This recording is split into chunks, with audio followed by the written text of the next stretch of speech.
പ്രണയം എല്ലാവരെയും ഒരുപോലെ പിടികൂടുന്നത് എന്തുകൊണ്ടാണെന്നറിയോ?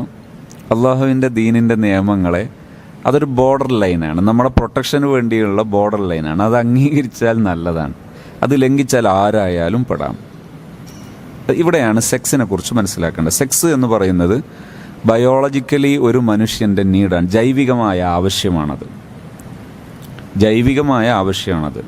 സെക്സിനെ കുറിച്ച് 2-3 സെൻറ്റൻസ് ഞാൻ പറയാം. ഒന്ന്, സെക്സ് എന്നത് വളരെ പോസിറ്റീവാണ്. സെക്സ് എന്നത് ഒരാളുടെ ആത്മീയതയ്ക്ക് ഉപകാരപ്പെടുന്നതാണ്. സെക്സ് ഒരാളുടെ ശാരീരിക ആരോഗ്യത്തിന് ഉപകാരപ്പെടുന്നതാണ്. സെക്സ് സാമൂഹിക ആരോഗ്യത്തിന് അനിവാര്യമാണ്.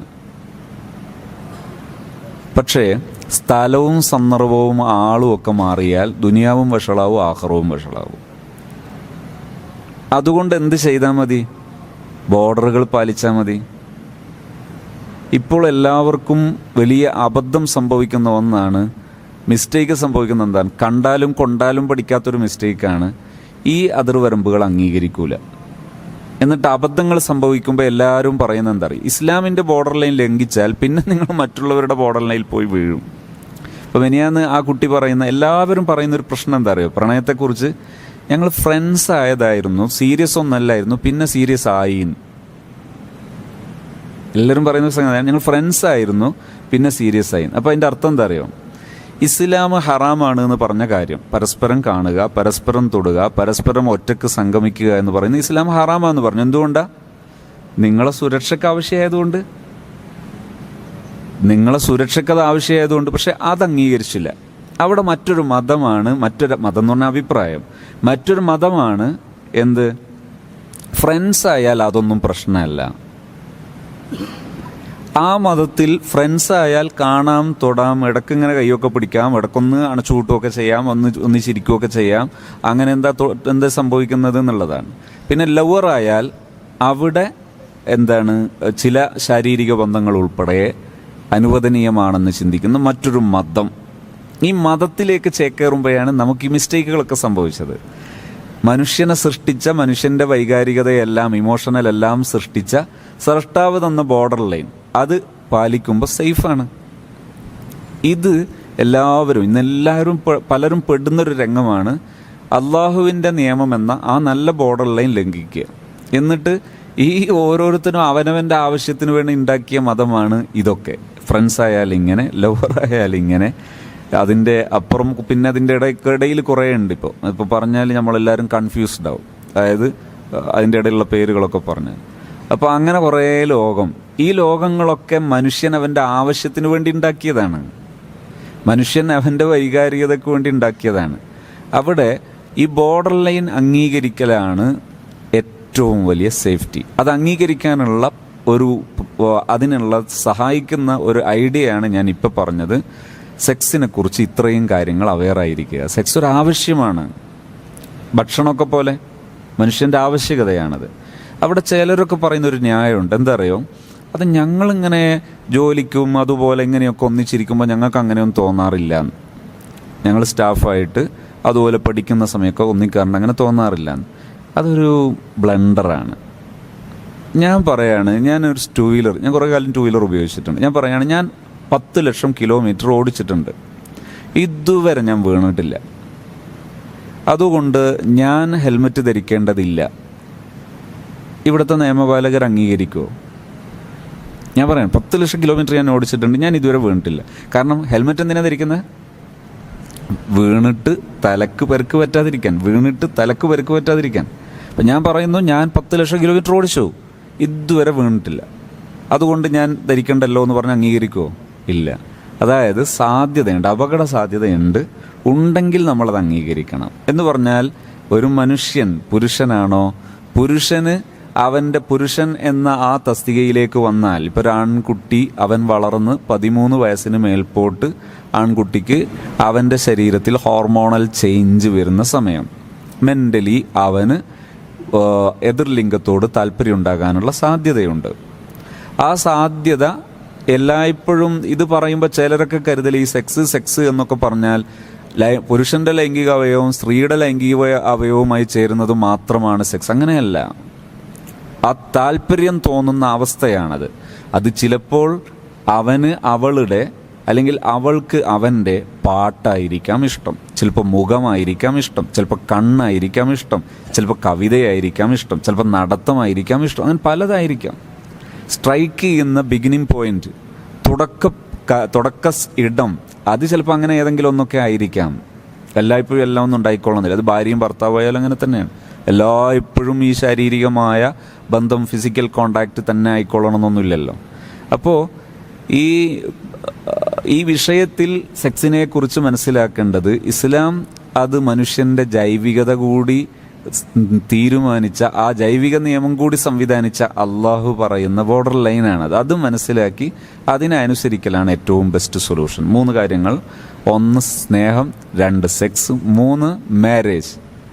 മാരേജിനെ കുറിച്ച് പലരും കരുതുന്നത് മാരേജും എന്ന് പറഞ്ഞാൽ 1-to-1 റിലേഷൻ മാത്രമാണെന്നാണ്. ഞാനിപ്പോൾ പറയുന്ന പദം ശ്രദ്ധിച്ച് മനസ്സിലാക്കണം, കാരണം അതിനെ പലർക്കും പല രീതിയിൽ വ്യാഖ്യാനിക്കാം. മാരേജ് എന്ന് പറയുന്നത് 1-to-1 റിലേഷൻ മാത്രമല്ല, പ്ലസ് എന്തുകൂടിയാണ്, ഫാമിലി ടു ഫാമിലി റിലേഷൻ കൂടിയാണ്. ഇപ്പം മാരേജ് എന്ന ചടങ്ങ് തന്നെ രണ്ടാളും ഒറ്റക്കാണോ? അല്ലല്ലോ. ഫാമിലിയും അവരുടെ അനുബന്ധങ്ങളും ചേർന്നതാണ്. മാരേജ് കഴിഞ്ഞിട്ടൊരു സൽക്കാരം, രണ്ടാളും ഒറ്റക്കാണോ? അല്ല, ഫാമിലി ചേർന്നിട്ടാണ്.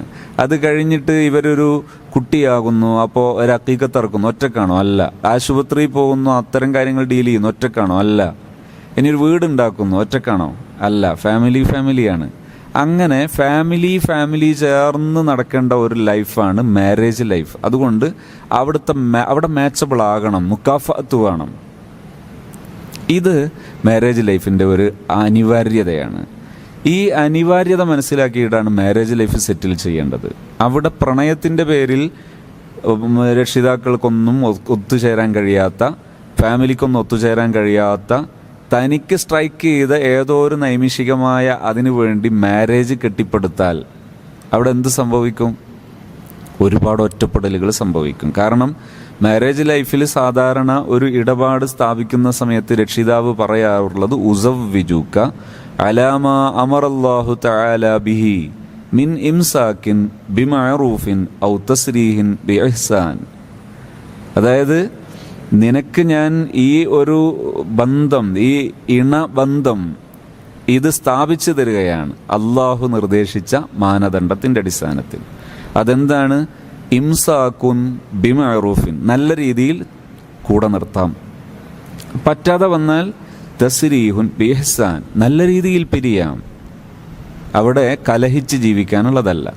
ജീവിതം ഒത്തുപോകാൻ പറ്റുന്ന ഇടങ്ങൾ എല്ലാവർക്കും ഒരുപോലെയല്ല. പുരുഷനെക്കുറിച്ചും സ്ത്രീയെക്കുറിച്ചും men are from Mars, women are from Venus എന്ന് പറയുന്ന അങ്ങനെ ഒരു പുസ്തകം തന്നെയുണ്ട്, വിശാലമായൊരു പുസ്തകം.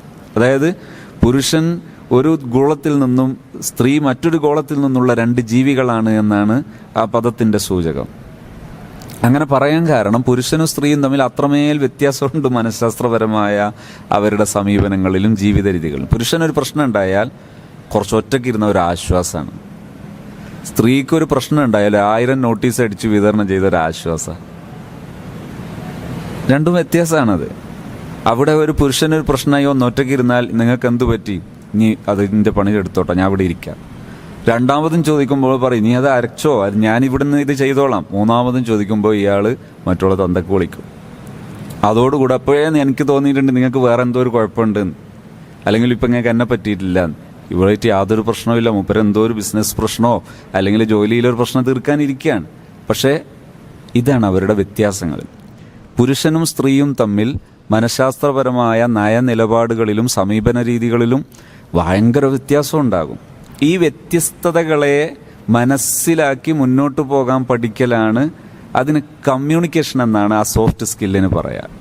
കമ്മ്യൂണിക്കേഷനാണ് ഏറ്റവും കൂടുതൽ ആവശ്യം. ഇൻഷാ അല്ലാഹ് അവസരം സന്ദർഭം അനുയോജ്യമാകുകയാണെങ്കിൽ മാരേജ് മാത്രം ഉള്ള ഒരു ഭാഗം നമുക്ക് സംസാരിക്കാം. അതപ്പോൾ സംസാരിച്ചാലാണ് ഭംഗിയാവുക, അല്ലെങ്കിൽ വിഷയം കുറച്ച് ഇത് കൂടിപ്പോ, അതിൻ്റെ സ്ട്രെങ്ത് കൂടിപ്പോ. അപ്പോൾ പ്രണയത്തെക്കുറിച്ച് മനസ്സിലാക്കേണ്ടത് മാരേജ് മനസ്സിലാകണം, ലവ് മനസ്സിലാകണം, സെക്സ് മനസ്സിലാകണം. ഞാൻ ഈ പെൺകുട്ടിയെ നിങ്ങൾ മറന്നിട്ടുണ്ടാവില്ല, ആ പെൺകുട്ടിക്ക് എന്ത് ചെയ്തു, ഈ 3 കൊടുത്തതിന് ശേഷം ഞാൻ പറഞ്ഞു, മകളെ നിനക്ക് അവനെ അറിയാവുന്ന ഏക പരിചയം ഇൻസ്റ്റഗ്രാം മാത്രമാണ്.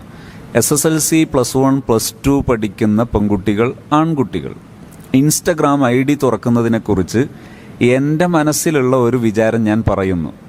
യോജിക്കാവുന്നവർക്ക് യോജിക്കാം, വിയോജിക്കുന്നവർക്ക് വിയോജിക്കാം. പക്ഷേ എൻ്റെ പലപ്പോഴായിട്ടുള്ള ഞാൻ എത്തിപ്പെട്ട അനുഭവങ്ങൾ വെച്ച് നോക്കുമ്പോൾ ഒരു വ്യഭിചാരശാലയിൽ പോകുന്നതിന് തുല്യമാണ് ഇൻസ്റ്റഗ്രാം ID ഒരു SSLC 8, 9, 10, 11 ക്ലാസ്സിൽ പഠിക്കുന്ന കുട്ടികൾ അത് തുടങ്ങുന്നത് അത്രയും ഗൗരവമുള്ളതാണ്.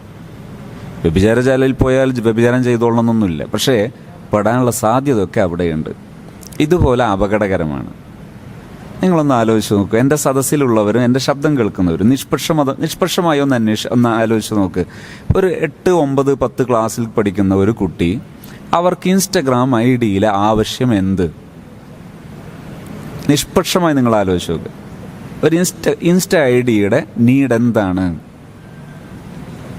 എൻ്റെ ശബ്ദം കേൾക്കുന്ന എൻ്റെ പ്രിയപ്പെട്ട കൊച്ചുമക്കളും നിങ്ങളും ഇത് കേൾക്കണം, നിങ്ങളിത് മനസ്സിലാക്കണം. എന്താണ് നിങ്ങളുടെ പർപ്പസ്? എന്താ നിങ്ങൾക്ക് കിട്ടുന്ന നേട്ടം? വൈജ്ഞാനികമായി, ആരോഗ്യത്തിൽ, അല്ലെങ്കിൽ നിങ്ങളുടെ ഏതെങ്കിലും ഒരു മേഖലയിലെ നേട്ടം എന്ത് എന്ന് നിങ്ങൾ എന്നെ കൺവിൻസ് ചെയ്ത് തരണം. നിങ്ങൾ സ്റ്റോറി ഇടാനാണ് അത് ചെയ്യുന്നതെങ്കിൽ ഞാൻ പറയുന്നു, നിങ്ങൾക്ക് എക്സ്പ്രഷനിസം എന്ന് പറയുന്ന മെൻ്റൽ ഡിസോർഡർ ഉണ്ട്. അതായത് നിങ്ങൾക്ക് സ്റ്റോറി ഇടലാണ് നിങ്ങളെ സ്ട്രൈക്ക് ചെയ്യുന്ന ഇൻസ്റ്റഗ്രാം ഏരിയ എങ്കിൽ നിങ്ങൾക്കിങ്ങനെ ഒരു മെൻ്റൽ ഡിസോർഡർ ഉണ്ട്. നിങ്ങൾ നല്ലൊരു ബുദ്ധിശാലിയല്ല. നിങ്ങൾ ബുദ്ധിശാലിയായിരിക്കുമ്പോൾ തന്നെ നിങ്ങൾക്ക് ഡിസോർഡർ പിടികൂടിയിരിക്കുന്നു. അപൂർവമായി ചിലരുണ്ട്, നല്ല ബിസിനസ്സുകളൊക്കെ ചെയ്യുന്ന ചില വിദ്യാർത്ഥികളുണ്ട്. അത് അത്യപൂർവം എന്നോ വേറൊരു വാക്ക് കണ്ടുപിടിച്ചാൽ ആ വാക്ക് ഉപയോഗിക്കേണ്ടതാണ് അവിടെ. അത്രയും ചുരുക്കമാണ് അതിൻ്റെ പേഴ്സൻറ്റേജ്. അത്രയും ചെറിയൊരു പേഴ്സൻറ്റേജിന് വേണ്ടി എൻ്റെ നല്ല ബുദ്ധിയുള്ള മക്കൾ ഇൻസ്റ്റഗ്രാം ID ഓപ്പൺ ചെയ്യണോ? ഈ അടുത്ത് ഞാനൊരു സെഷൻ ഇങ്ങനെ ഇരിക്കുമ്പോൾ ഒരു സഹോദരി, അവരുടെ ഒരു ട്രെയിനിങ് സെഷനായിരുന്നു. അവർ പറഞ്ഞു, ഞാൻ വല്ലാതെ വിങ്ങിപ്പൊട്ടിയാണ് ഈ സദസ്സിലിരിക്കുന്നത്, എനിക്ക് വല്ല സൊല്യൂഷനും പറഞ്ഞു തരാൻ ഉസ്താദിന് കഴിയുമോ? ഞാൻ ചോദിച്ചു, എന്തു പറ്റി? എൻ്റെ 8ാം ക്ലാസ്സിൽ പഠിക്കുന്ന 7-8 ക്ലാസ്സിൽ പഠിക്കുന്ന അനുജത്തി, ആ അനുജത്തി ഒരു വലിയ ഒരു ഗർത്തത്തിൽ ചെന്ന് പെട്ടിരിക്കുന്നു. ഞാൻ ചോദിച്ചു, എന്താണ് ആ ഗർത്തം?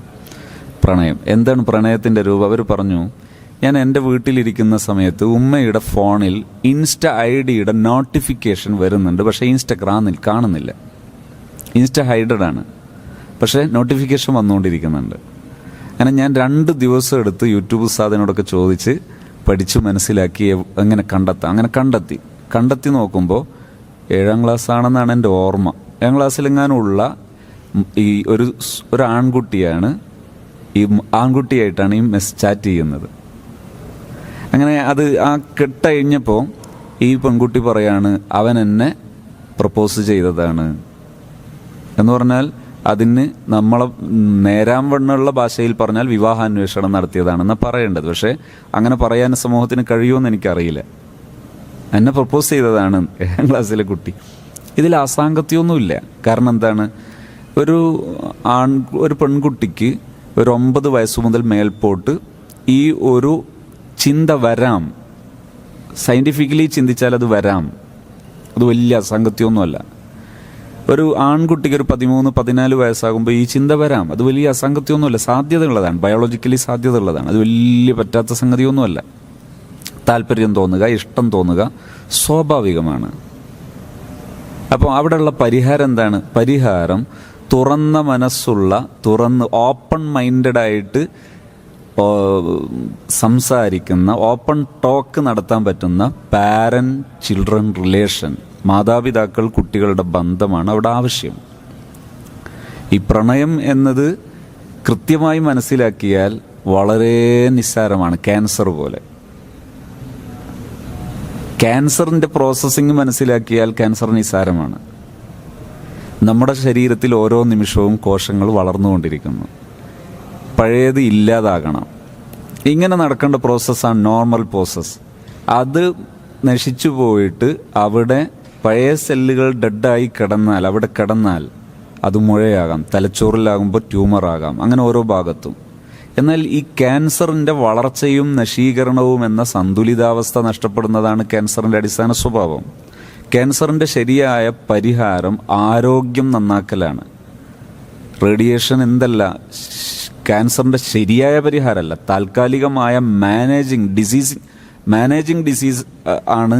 ആ ഡിസീസ് മാനേജിങ് ആണ്, അതായത് രോഗത്തെ താൽക്കാലിക മാനേജിങ് ആണ് ശരിക്കും പറഞ്ഞാൽ റേഡിയേഷനൊക്കെ. ശരിക്കുള്ള പരിഹാരം എന്താണ്? ഗ്ലാൻഡുകൾ, നമ്മുടെ ഹോർമോണുകളും എൻസൈമുകളും കൃത്യമായി വളരാൻ, കൃത്യമായി അതിൻ്റെ സന്തുലിതാവസ്ഥ ഉണ്ടാകാൻ പറ്റുന്ന രീതിയിൽ ഭക്ഷണം ഉഷാറാക്കലാണ് ശരിയായ പരിഹാരം. അതാണ് ശരിക്കുള്ള പരിഹാരം. ഇതുപോലെ പ്രണയത്തെക്കുറിച്ചും ശരിക്കും മനസ്സിലാക്കേണ്ടത് നല്ല പാരൻസ് റിലേഷൻ ഉണ്ടെങ്കിൽ വളരെ എളുപ്പം തീർക്കാവുന്നതേ ഉള്ളൂ. അത് ഇച്ചിരി കടമ്പ കൂടി കടന്നതിന് ശേഷം ഞാൻ ശരിയായ പരിഹാരം പറയാം. ഞാനിത് 1-2 കേസുകൾ കൂടി പറഞ്ഞിട്ട് ഞാൻ എൻ്റെ കൺക്ലൂഷനിലേക്ക് വരാം. ആ പെൺകുട്ടി ഉണ്ടല്ലോ, ഫസ്റ്റിൽ വന്ന പെൺകുട്ടി, നിങ്ങൾ മറക്കരുത്. ആ പെൺകുട്ടിയെ എങ്ങനെയാണ് കേസ് ക്ലോസ് ചെയ്തത്?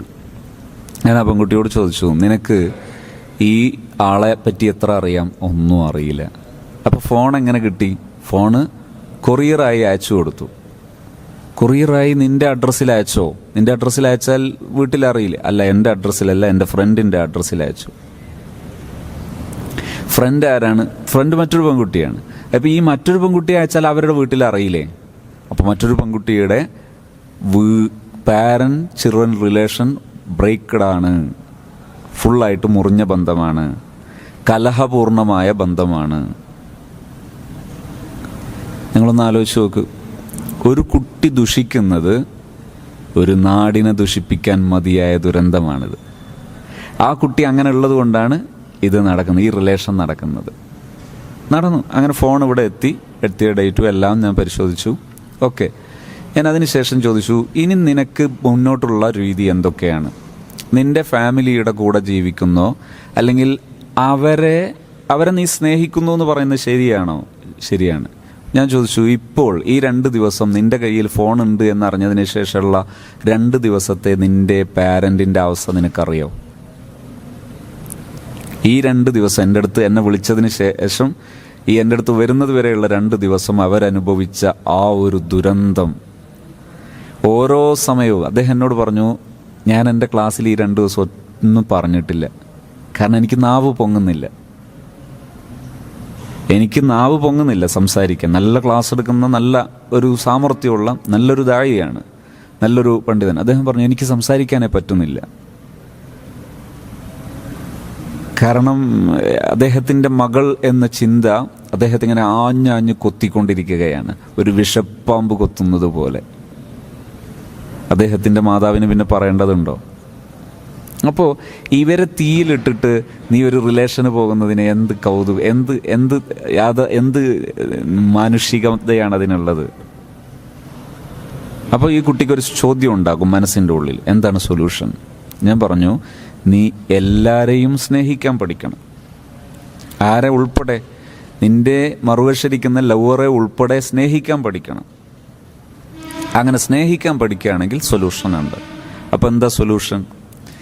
നിന്റെ മാതാവിനെയും പിതാവിനെയും, ഒരു പണ്ഡിതനെ, അതുപോലെ നിന്റെ ഒരു ഉമ്മയെ, ഇങ്ങനൊരു ആയക്കഴത്തിലേക്ക്, ദുരന്തക്കഴത്തിലേക്ക് വലിച്ചെറിഞ്ഞൊരു മനുഷ്യൻ, ആ മനുഷ്യൻ ജീവിതത്തിൽ ഗുണം പിടിക്കുമോ?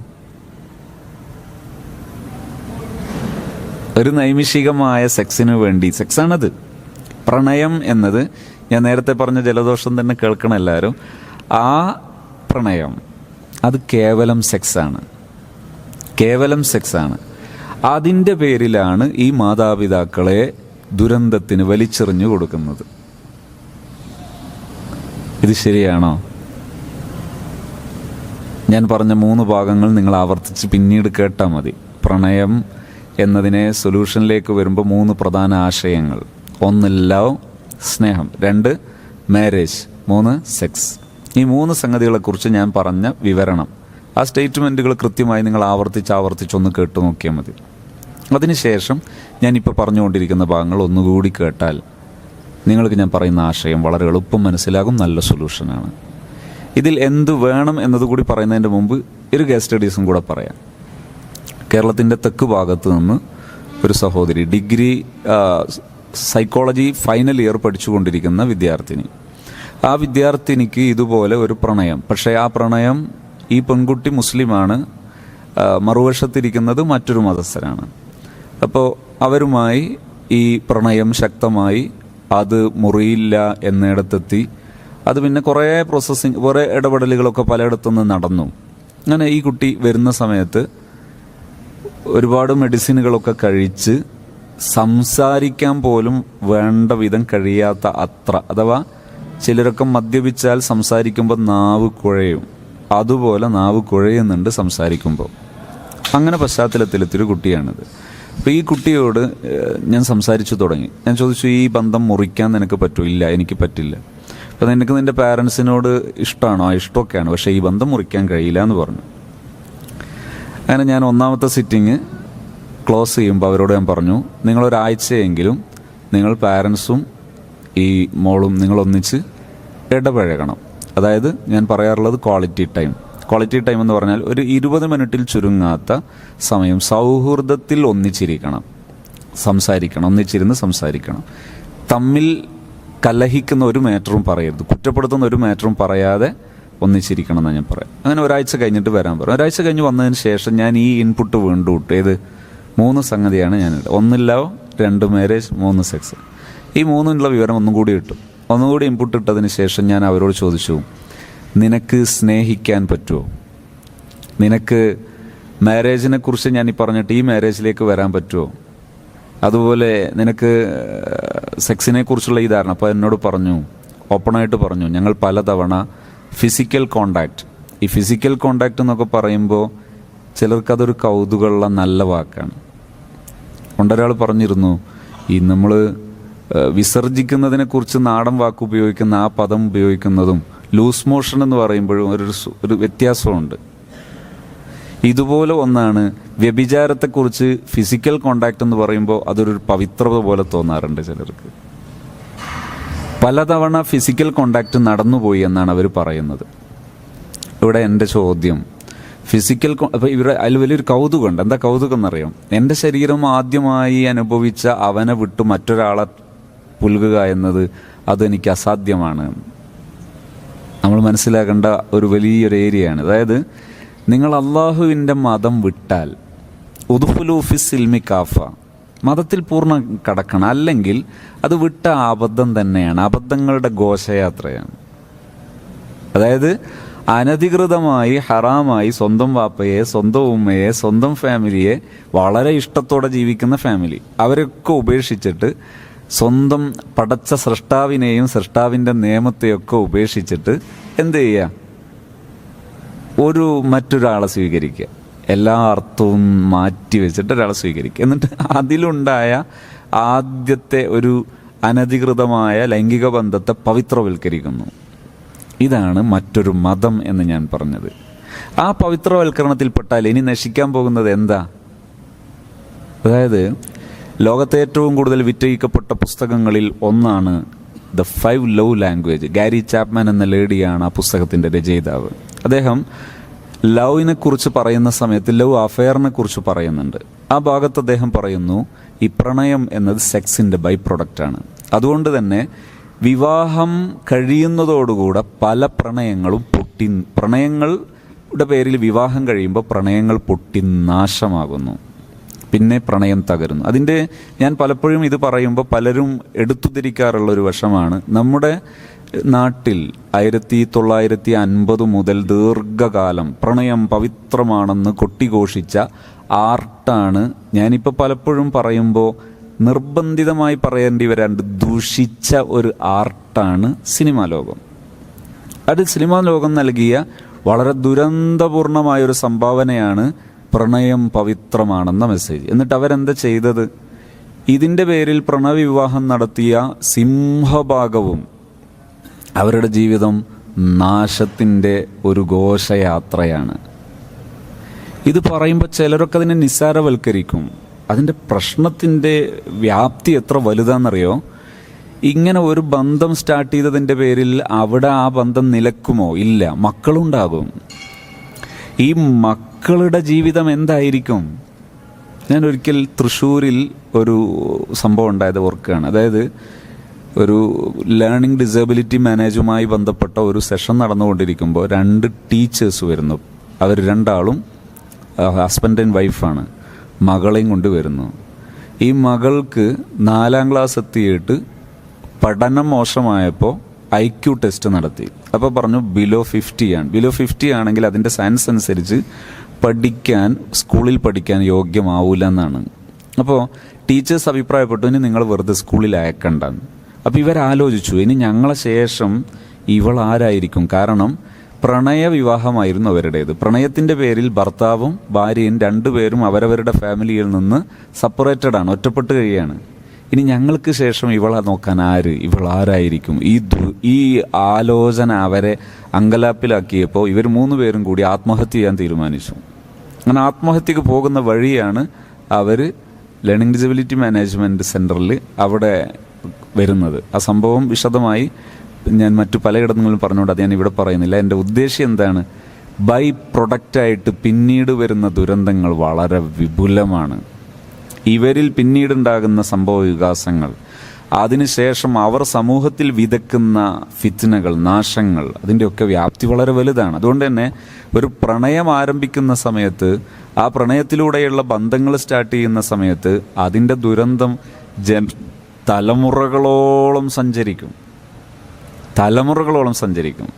അതുകൊണ്ട് നിങ്ങൾ സ്നേഹിക്കാൻ പഠിക്കണം, അതുപോലെ ജീവിതത്തെക്കുറിച്ച് പഠിക്കണം, മാരേജ് ലൈഫിനെ കുറിച്ച് പഠിക്കണം. എന്നിട്ട് വളരെ അനുയോജ്യമായ, കെട്ടുറപ്പുള്ള, ഭദ്രമായ ഒരു വിവാഹ ജീവിതം, അതാണ് ഒരു മനുഷ്യൻ സ്വപ്നം കാണേണ്ടത്. അതൊരു സാമൂഹ്യ സൃഷ്ടിപ്പിൻ്റെ അനിവാര്യതയാണ്. ഇനി ഞാൻ സൊല്യൂഷൻ പറയാം. എന്താണ് സൊല്യൂഷൻ?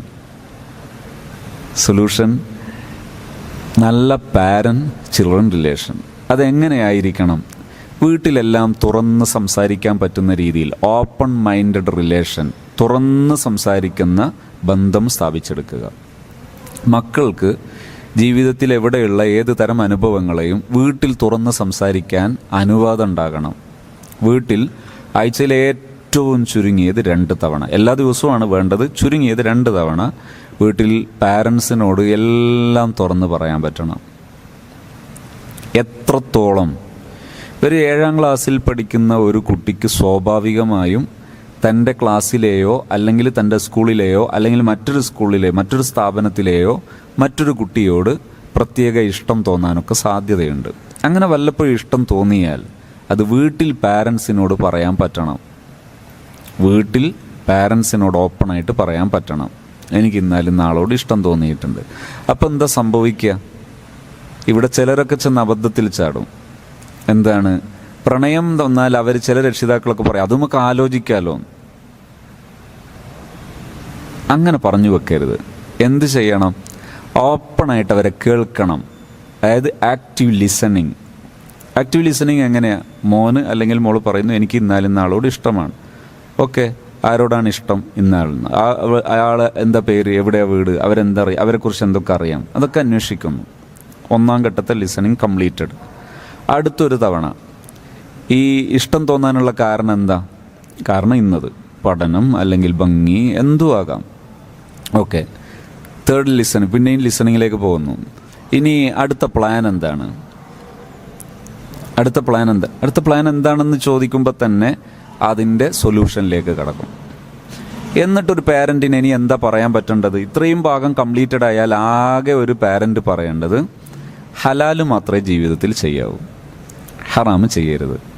വേണമെങ്കിൽ ഞാൻ ഇന്ന് പറഞ്ഞ 3 കണ്ടന്റ്, 3 കോണ്ടെക്സ്റ്റ്, 3 പ്രധാന ഏരിയ, ലവ്, സെക്സ്, മാരേജ്, ഇത് 3 അവരെ അവെയറാക്കിയാൽ മാത്രം മതി.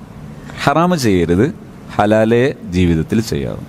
അള്ളാഹുവിൻ്റെ ദീൻ എപ്പോഴും നമുക്ക് നമ്മുടെ പ്രൊട്ടക്ഷന് വേണ്ടിയുള്ള ബോർഡറാണ്. ആ ബോർഡർ എപ്പോഴും കീപ്പ് ചെയ്യണം. അത് നമുക്ക് നമ്മുടെ റബ്ബ് സൃഷ്ടിച്ചതാണ്, അതെപ്പോഴും കീപ്പ് ചെയ്യുക. അതിൻ്റെ ഔചിത്യങ്ങൾ മനസ്സിലാക്കുക. ഉദാഹരണത്തിന് പുരുഷൻ സ്ത്രീ ബന്ധം, അന്യപുരുഷനും അന്യ സ്ത്രീയും പരസ്പരം ഒറ്റക്ക് സംഗമിക്കരുത്.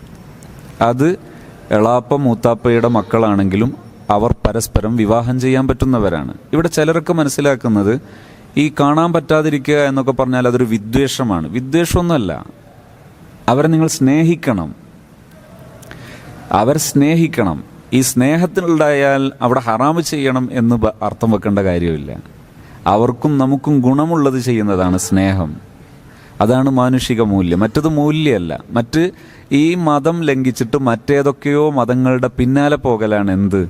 ഇപ്പോൾ എളാപ്പയും മൂത്താപ്പയും ആണ്, അതുകൊണ്ട് ഒന്നിച്ചു പോയാൽ കുഴപ്പമില്ല. ഇപ്പം ഈ അടുത്തൊരു ദിവസം ഒരു പാരന്റ് എന്നോട് പറഞ്ഞൊരു വിഷയമാണ്.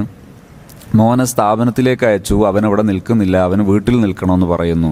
അപ്പം ഞാൻ ചോദിച്ചു, വീട്ടിൽ നിർത്തിക്കൂടെ? ഇത്ര നിർബന്ധമുള്ള ഒരാളെ സ്ഥാപനത്തിൽ തന്നെ പറഞ്ഞേക്കണം, എന്തിനെ ഷാഢ്യം പിടിക്കുന്നത്? അപ്പോൾ അവർ പറഞ്ഞു, വീട്ടിൽ നിന്നാലുള്ള കുഴപ്പം നമ്മളെ ഈ ഫാമിലിയിലും പരിസരത്തൊക്കെ വ്യാപകമായി ഇപ്പോഴുള്ള സിറ്റുവേഷൻ ഈ ബന്ധം കസിൻസ് എന്നാണ് ഇപ്പോൾ പറയാം. അപ്പോൾ മലയാളത്തിലേക്ക് കുടിയേറിയ പദങ്ങളിൽ ഒന്നായി മാറിയിട്ടുണ്ടത്. അപ്പോൾ കസിൻസ് ആയാൽ, അഥവാ എളാപ്പ മൂത്താപ്പ മക്കളായാൽ, ഈ പുരുഷനും സ്ത്രീയും തമ്മിൽ കണ്ടാൽ പ്രശ്നമില്ല, തൊട്ടാൽ പ്രശ്നമില്ല. ഒരു ബൈക്കിൻ്റെ പുറത്ത് ഈ പുരുഷനും സ്ത്രീയും ഒന്നിച്ച് യാത്ര ചെയ്താൽ പ്രശ്നമല്ല. ഇങ്ങനെ ചെയ്യുമ്പോൾ, ഒരു 10 ആൾ ചെയ്യുമ്പോൾ അതിലൊരാൾ അവർക്ക് പരസ്പരം ഒരു പ്രത്യേക ഇഷ്ടം തോന്നുന്നു. അങ്ങനെ ഇഷ്ടം തോന്നിയിട്ട് അവർ തമ്മിൽ ഈ കണക്ഷൻ വരുന്നു. ഞാൻ നേരത്തെ പറഞ്ഞതുപോലെ അതൊരു ബയോളജിക്കലാണത്. അതായത് ഒരു പുരുഷനിൽ സ്പേം ഉൽപ്പാദിപ്പിക്കുന്ന സമയമായാൽ, സ്ത്രീയിൽ എഗ് ഉൽപ്പാദിപ്പിക്കുന്ന സമയമായാൽ, ഓവറിയിൽ നിന്ന് യൂട്രസിലേക്ക്, സെർവിക്സിലേക്ക് ഇത് വരുന്നൊരു സമയമാകുമ്പോൾ മൈൻഡിൽ ഉണ്ടാകുന്ന ചിന്താഗതി അത് വളരെ ചെറിയ സെക്കൻഡ്സിലാണ് ആ ഒരു സ്ട്രൈക്ക് ചെയ്യുന്ന മൊമെൻ്റ് വരിക. ആ മൊമെൻ്റ് വന്നാൽ അവിടെ നിങ്ങൾ ഒരു ചങ്ങലയും അതിന് പരിഹാരമല്ല, പിന്നെ ഒന്നും പരിഹാരമല്ല. പിന്നെ ഞങ്ങൾക്ക് ഭാവിയുണ്ടെന്നോ കാണാനും കേൾക്കാനും ആളുണ്ടെന്നൊന്നും പരിഹാരമല്ല. അതുകൊണ്ട് തന്നെ ഈ അതിർവരമ്പുകൾ ലംഘിച്ചിട്ട് ഇവരിങ്ങനെ ഒന്നിച്ച് യാത്ര ചെയ്യുക, ഒന്നിച്ച് വൈകുന്നേരം പോയിട്ട് പലയിടത്തും സംഗമിക്കുക, ചായ കുടിക്കാൻ പോവുക, എന്നിട്ട് അങ്ങനെ ഈ സംഗമങ്ങൾ എന്ന് പറയുന്നത് അത് വലിയൊരു നേടിയെടുക്കുന്ന വലിയൊരു ലോകമായി കരുതുന്ന നമ്മുടെ പുതിയ തലമുറയിലെ ആൾക്കാരുണ്ട്. അവരുടെ പ്രശ്നം എവിടെയാണ്? അവരൊരാൾ എഡ്യൂക്കേറ്റ് ചെയ്യുന്നില്ല. ഇസ്ലാമിൻ്റെ ഈ ബോർഡർ ലൈൻ എന്താണ്, അതിൻ്റെ ശരിയായ ഔചിത്യങ്ങൾ എന്താണ്, അതിൻ്റെ ശരിയായ മോട്ടോ എന്താണ്, അതെന്താണെന്ന് എഡ്യൂക്കേറ്റ് ചെയ്യുന്നില്ല. അവിടെയാണ് പ്രശ്നം. ഞാൻ എൻ്റെ പ്രിയപ്പെട്ട കൂട്ടുകാർ, എൻ്റെ ഇപ്പോഴും ഈ ശബ്ദം കേൾക്കുന്നവരും തുടർന്ന് എൻ്റെ ശബ്ദം കേൾക്കാൻ സാധ്യതയുള്ളവരെയും കൂടി ഉദ്ദേശിച്ച് ഒരു ഭാഗം കൂടി പറയാൻ ആഗ്രഹിക്കുകയാണ്. നിങ്ങൾക്ക് ചിലപ്പോൾ പഠിക്കുന്നതിൻ്റെ പേരിൽ, ജോലി ചെയ്യുന്നതിൻ്റെ പേരിൽ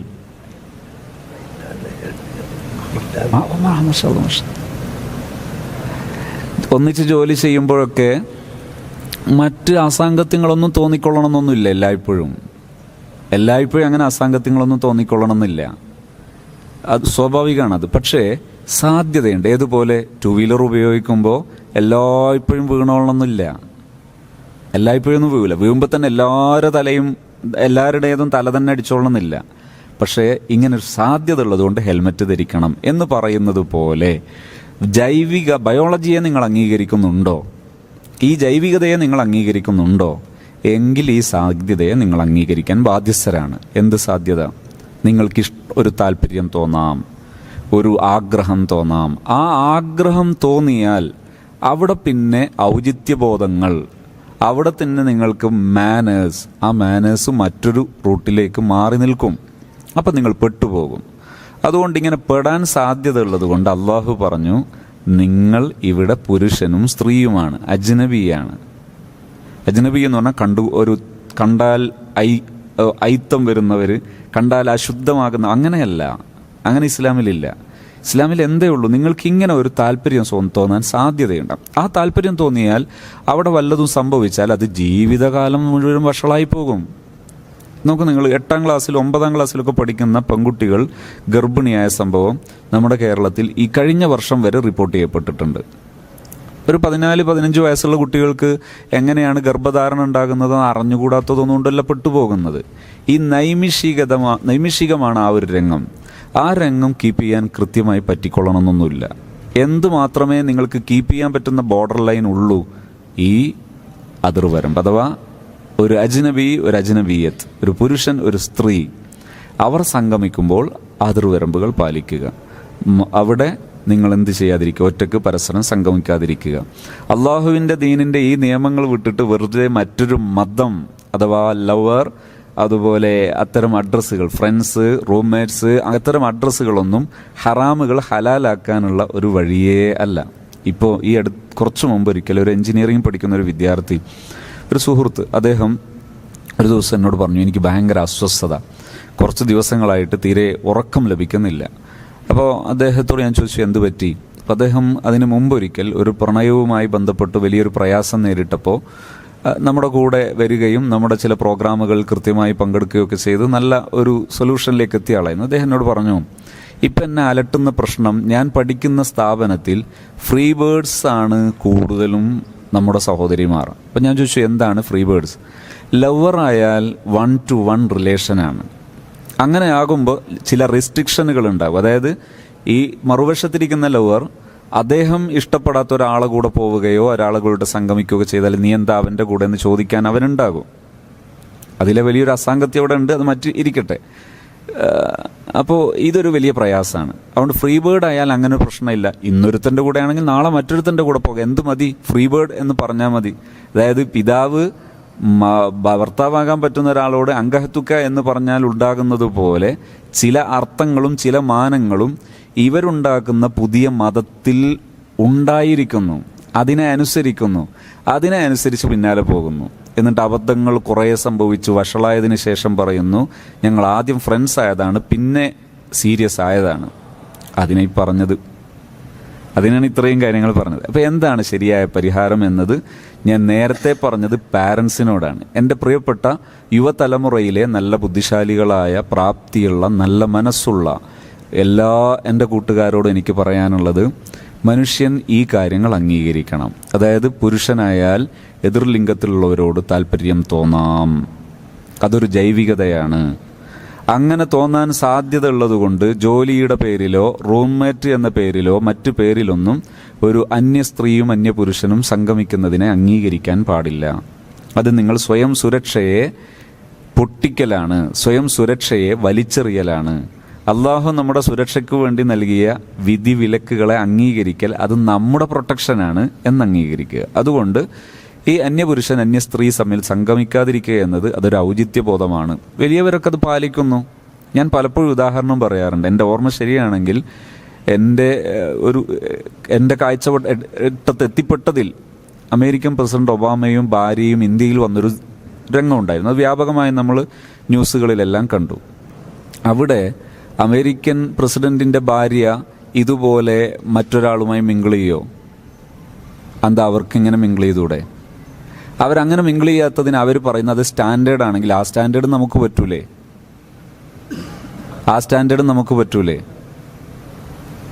ഇതൊരു സ്റ്റാൻഡേർഡാണ്. മിങ്കിൾ ചെയ്യുന്ന സമയത്ത് ഈ ഔചിത്യങ്ങൾ പാലിക്കുന്നത് സ്റ്റാൻഡേർഡാണ്. അത് ഇസ്ലാം നിയമമാക്കി പറഞ്ഞു, എല്ലാവർക്കും നിയമമാക്കി തന്നു, എല്ലാവർക്കും ആവശ്യമുള്ളതാണ് സ്റ്റാൻഡേർഡ്. അത് നമ്മളും കൂടി അംഗീകരിച്ച് ആ ശരിയായ വശത്തിലൂടെ സഞ്ചരിച്ചാൽ, ശരിയായ ദിശയിലൂടെ സഞ്ചരിച്ചാൽ നാം സുരക്ഷിതരാണ്. ഇൻഷാ അല്ലാഹ് ഇതിൻ്റെ ബാക്കി ഭാഗങ്ങൾ തുടർന്ന് അടുത്ത ദിവസങ്ങളിൽ നമുക്ക് ചർച്ച ചെയ്യാം.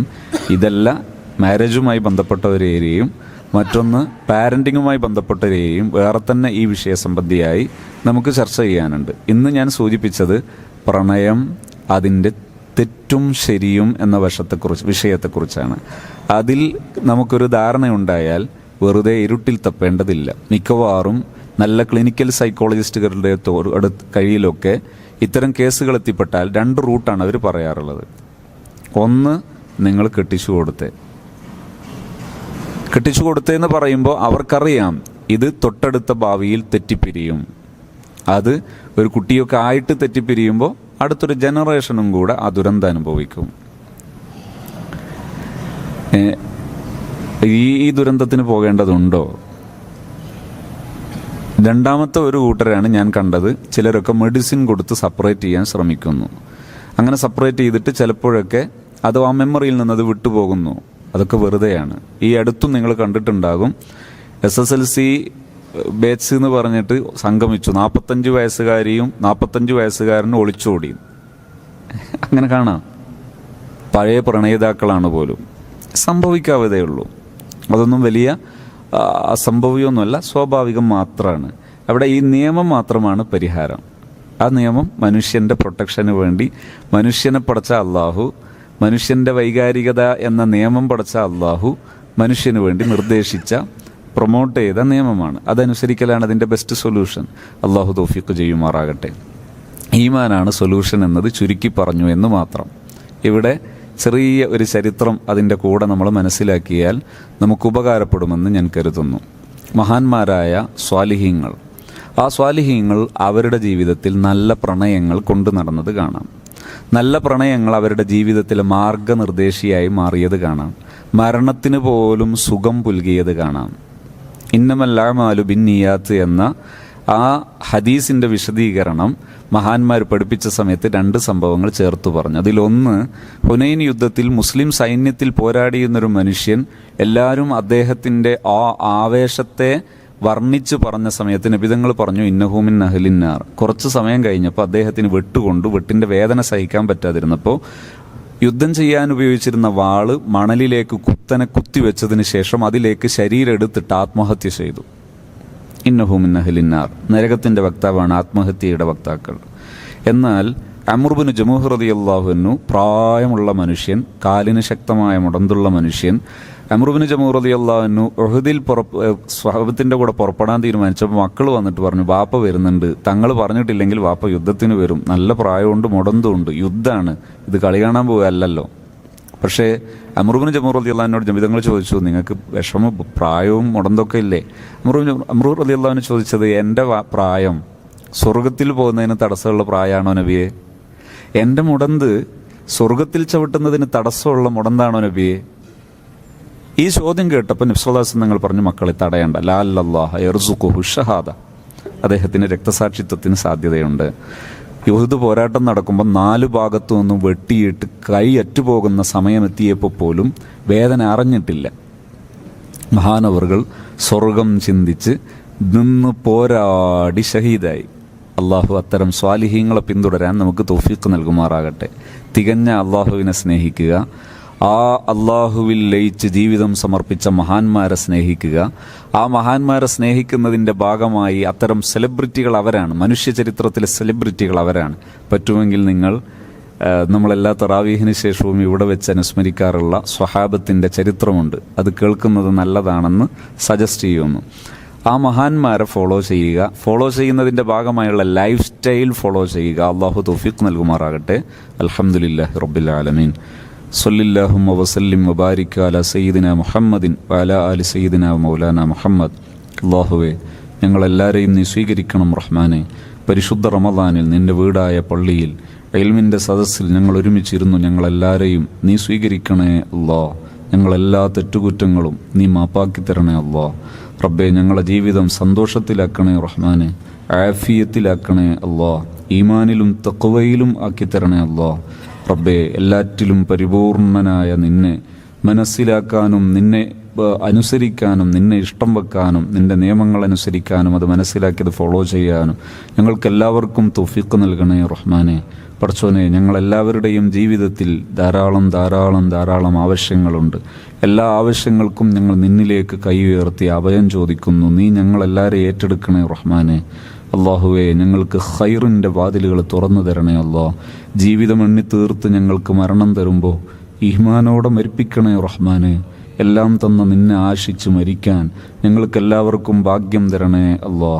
ഞങ്ങളിൽ നിന്ന് മരിച്ചുപോയ ഞങ്ങളെ പ്രിയപ്പെട്ടവർ റബ്ബേ, ഈ സംവിധാനം, ഈ സംരംഭങ്ങളൊക്കെ ഉയർന്നു വന്ന ഇതിൻ്റെ പിന്നിൽ ഇതിനുവേണ്ടി പ്രവർത്തിച്ച പലരും ഖബറിലുണ്ട്. എല്ലാവർക്കും ഈ സദസ്സിൻ്റെ തത്തുല്യ പ്രതിഫലം നീ എത്തിക്കണേ റഹ്മാനെ. അള്ളാഹുവേ, ആഖിറത്തിൽ ഞങ്ങൾ നിന്റെ വീട്ടിൽ ഒരുമിച്ച് കൂടിയതുപോലെ ഇതിലേറെ ആഹ്ലാദത്തോടെ സന്തോഷത്തോടെ ഒരുമിച്ച് കൂടാൻ പറ്റും വിധം ഞങ്ങളെ നീ സ്വീകരിക്കണേ റഹ്മാനെ. നിന്റെ മഹാന്മാരുടെ കൂടെ ഇതുപോലെ ഒരുമിക്കാൻ നീ ഞങ്ങൾക്കെല്ലാവർക്കും ഭാഗ്യം തരണേ അല്ലാ. മാതാപിതാക്കൾ, ഉസ്താദുമാർ, ഞങ്ങളെ ഭാര്യ, മക്കൾ, കൂട്ടുകാർ, ഞങ്ങളെ ദീനീ ചലനങ്ങളിൽ സമ്പത്തുകൊണ്ട്, വാക്കുകൊണ്ട്, സ്നേഹം കൊണ്ട് ഞങ്ങളെ കൂടെ നിന്ന ധാരാളം മനുഷ്യർ റബ്ബേ, ഞങ്ങളെല്ലാവരെയും നീ സ്വർഗത്തിൻ്റെ വക്താക്കളാക്കണേ അല്ലാ. നിന്നെ കാണാൻ ഭാഗ്യം തരണേ അല്ലാ. റബ്ബേ, ഞങ്ങളെ സംവിധാനങ്ങൾക്കെല്ലാം പ്രചോദനമായി ജീവിതം സമർപ്പിച്ച് മുന്നിൽ നിന്ന് നയിച്ച ഞങ്ങളെ പ്രിയപ്പെട്ട സുൽത്താനുൽ ഉലമ ഉസ്താദ് അവറുകൾക്ക് നീ നല്ല ആഫിയത്തുള്ള ദീർഘായുസ്സ് നൽകി ഞങ്ങളെ അനുഗ്രഹിക്കണേ റഹ്മാനെ. ഈ സംവിധാനങ്ങൾ ഇത്രയും ഭംഗിയായി നടന്നു പോകാൻ ഇതിൻ്റെ മുന്നിൽ നിന്ന് അധ്വാനിച്ച പ്രിയപ്പെട്ട അബ്ദുൽ ഹക്കീം ഉസ്താദ് നീ നല്ല ആഫിയത്തുള്ള ദീർഘായുസ്സ് നൽകണം റഹ്മാനെ. ഇതിനെ സഹായിച്ച ലക്ഷക്കണക്കിന് മോമിനീങ്ങളെയൊക്കെ നീ സഹായിക്കണേ റഹ്മാനെ. آمين برحمتك يا أرحم الراحمين. صلى الله وسلم على سيدنا محمد وآله وصحبه أجمعين. الحمد لله رب العالمين. السلام عليكم.